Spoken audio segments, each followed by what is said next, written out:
When I was in first grade, I went into my bag during snack time to get my fruit snack out, but to my amazement, it was not in there. I looked around the room and I could see one of my classmates, who usually did not bring a snack to snack time, was eating a snack that looked exactly like what I had brought. This happened again the second day. And by this point, I decided I was going to tell my grandma what was happening. And so my grandma, her reaction was not at all what I expected. My grandma said, "Well, Jay, you are going to take a snack to that young boy every day for the rest of the school year."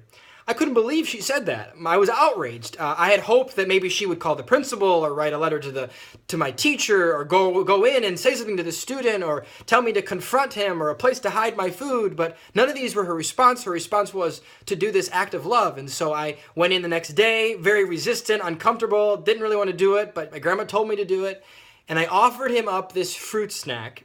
He sort of sheepishly took it, kind of wondering, I think, if I knew that he knew that he'd stolen my things. But he took it. And every single day, the rest of the school year, I would give him a snack at the beginning of the hour. He would eat it, and my other snack would never disappear. That taught me a really valuable lesson. My grandma is a Christian, and my grandma taught me the importance of loving people and not always assuming the worst about them, and to not always assume that we know what they think, or where they're coming from, or what struggles that they may have, or why they even believe the way they do. And I feel that this has definitely affected the way that I view the world today. We live in a country where there's a lot of divides. We've got people who are divided over the topic of race and sexuality and gender and citizen and immigration status and language barriers and food differences. And we live in a very diverse country and world where people hold different ideals and values, and oftentimes even political parties. And it can be difficult when you are engaging with someone who thinks differently than you, who lives differently than you, who acts differently than you, who has a different worldview than you, to try to love them and to be compassionate, especially when it rubs up against what's comfortable, especially when you feel like they're stepping on your territory, or stealing your fruit snacks, or doing something that you don't feel is acceptable or right. But I believe that the faith that my grandma has instilled in me, that is the faith in Jesus, is best embodied when Jesus is having this conversation with a group of leaders. This group of leaders ask Jesus a question. They say, "What is the greatest commandment?" If you know anything about the Bible or anything about religion, oftentimes people associate that thing with a lot of laws and rules and expectations. And so these leaders are asking, sum it up for us, make it simple. And Jesus does. Jesus says that really all of the laws, all of the Bible can be summed up in this kind of one-word sentence, which is to love God. That's not this one-word sentence, just this one sentence. To love God and to love your neighbor as you love yourself. It can be difficult to love your neighbor if you don't first love yourself. There has to be an acceptance and a comfortability with who you are.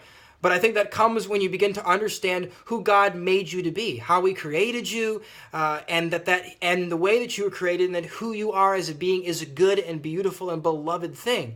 And I think out of the overflow of that, you can begin to extend love and grace and patience and understanding with people in a way that can build bridges instead of tear them down.